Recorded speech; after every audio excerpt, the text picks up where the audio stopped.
नर सेवा नारायण सेवा। एक उच्च कोटि के विरक्त ज्ञानी महात्मा थे। उन समदर्शी महात्मा के सत्संग में बड़े से बड़े राजा महाराजा से लेकर गरीब से गरीब मनुष्य तक भी आया करते थे। महात्मा जी आने वाले सत्संगियों को उपदेश दिया करते थे। उनका प्रधान कथन यह होता था कि निष्काम भाव से दुखी आतुर प्राणियों को सुख पहुँचाने से परमात्मा मिलते हैं। एक दिन की बात है कि उस नगर के राजा उन महात्मा जी के पास आए। राजा ने महात्मा जी के चरणों में अभिवादन करके पूछा, क्या इस युग में भी भगवत प्राप्ति हो सकती है, और यदि हो सकती है तो उसका सरल उपाय क्या है। महात्मा जी ने उत्तर दिया, परमात्मा प्राणी मात्र के हृदय में अवस्थित है।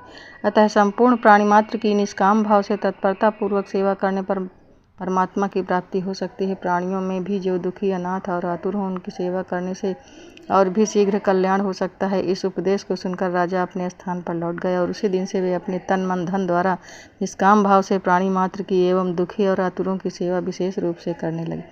1 वर्ष बीत जाने पर राजा ने एक दिन महात्मा जी के पास जाकर कहा, मुझे आपके आज्ञानुसार अनुष्ठान करते साल भर हो गया, किंतु अभी तक परमात्मा की प्राप्ति नहीं हुई। महात्मा जी बोले, राजन धैर्य रखो और निष्काम भाव पूर्वक दुखियों की सेवा उत्साह के साथ विशेष रूप से करते रहो।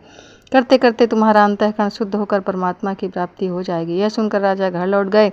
पहले की अपेक्षा और भी विशेष उत्साह के साथ दुखियों की सेवा करने लगे। इस प्रकार करते फिर 1 वर्ष व्यतीत हो गया, परंतु परमात्मा की प्राप्ति नहीं हुई। तब राजा ने पुनः महात्मा जी के पास जाकर प्रार्थना की, महाराज आपकी आज्ञा के अनुसार सेवा का अनुष्ठान कार्य चालू है। मैंने आपके आदेश के अनुसार अपना तन मन धन सब कुछ गौसेवा में लगा रखा है। अब तक राज्य की अधिकांश धनराशि परोपकार के कार्यों में व्यय हो गई है। फिर भी परमात्मा की प्राप्ति होने का मुझे कोई भी लक्षण दिखलाई नहीं पड़ता। इस पर महात्मा ने कहा, तुम दृढ़ विश्वास रखो, जरा भी शंका न करो, तुम्हें निश्चय ही परमात्मा की प्राप्ति होगी। तुम बहुत सुंदर रीति से तथा शुद्ध भाव से दीन दुखियों की सेवा करते रहो।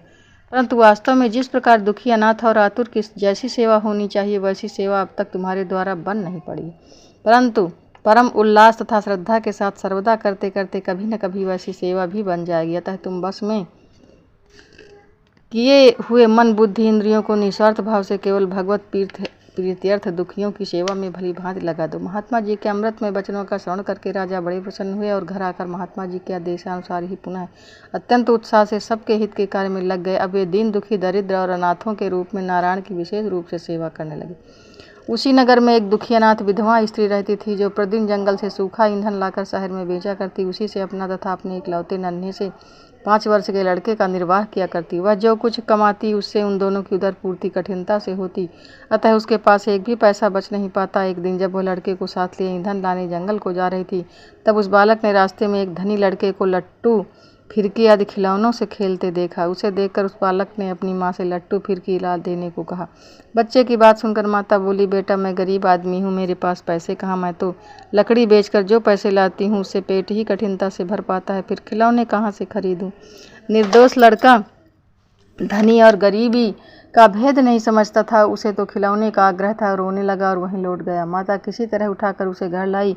उसने लड़के को बहुत कुछ समझाया, पर लड़के ने एक भी न सुनी। इसी कारण उस दिन वह लकड़ी लाने भी नहीं जा सकी। दिन भर दोनों को फांका करना पड़ा। बच्चे अपना हट नहीं छोड़ा, वो रोता ही रहा। उसके दुख से दुखी होकर माँ भी रोती रही। उसके पास पैसा तो था नहीं, वो बच्चे का हठ पूरा कर सकती। अर्धरात्रि का समय था, निस्तब्ध रात्रि थी, सब सो रहे थे, परंतु झोपड़ी के कोने में गरीब माँ पुत्र रो रहे थे। लड़के के रोने की आवाज़ तीव्र थी। महल समीप था।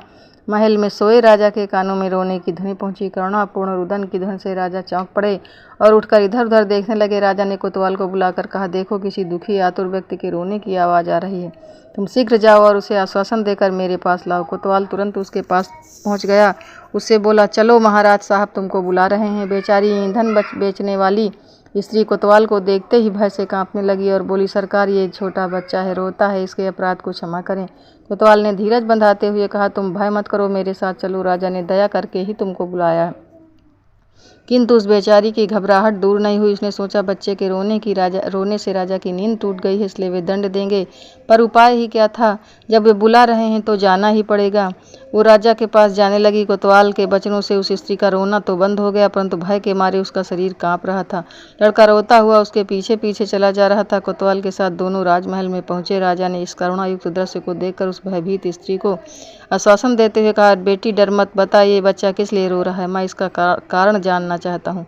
इस पर उस स्त्री ने सारी बात ज्यों की त्यों बतलाती वह बोली, महाराज मैं जंगल से सूखी लकड़ियां लाकर पेंचा करती हूँ, उसी से अपना और इसका पेट भरती हूँ। आज मैं जब लकड़ी लाने जंगल को जा रही थी तब रास्ते में एक धनी लड़के को लट्टू फिर की याद से खेलते देखकर मचल उठा और इसने हट कर लिया, मुझे ऐसे ही खिलौने ला दो। इसी कारण ये रोने लगा। इसी से मैं आज लकड़ी लाने ना जा सकी, जिसके कारण यह भूख से भी मर रहा है। आधी रात बीत गई, ये मानता नहीं, बराबर रो रहा है। मैंने बहुत प्रयत्न किया कि यह न रोए, पर छोटा बच्चा है, बेसमझ है, क्या किया जाए। राजा ने तुरंत महल के अंदर से साग पूड़ी मिठाई मंगवा कर दी और कहा, मैं अभी खिलौने मंगा देता हूँ। विधवा माता ने लड़के को खिलाने की बहुत चेष्टा की, किंतु हठी बच्चे ने मांग पूरी न होने के कारण कुछ नहीं खाया। माँ भी लड़के को बिना खिलाए कैसे खाती।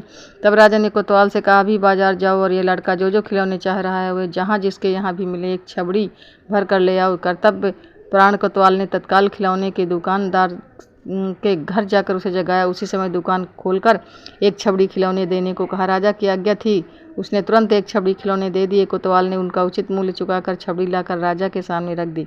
राजा ने वे सारे खिलौने बालक को सौंप दिए। बालक दोनों हाथों में जितना ले सका लेकर नाचने लगा। बालक की प्रसन्नता देखकर माता की भी प्रसन्नता की सीमा नहीं रही। तदनंतर राजा ने उन दोनों को यथेष्ट भोजन कराकर तृप्त किया। बचे हुए खिलौने और भोजन उस बच्चे की माँ को सौंप दिए। माता पुत्र दोनों को अत्यंत प्रसन्नचित हो अपनी झोपड़ी में लौट गए। राजा की अनुमति पाकर कोतवाल भी अपने स्थान को लौट गया। उसी समय राजा को उस विज्ञानानंद घन परमात्मा के स्वरूप की प्राप्ति हो गई तथा उसके आनंद और शांति की सीमा नहीं रही।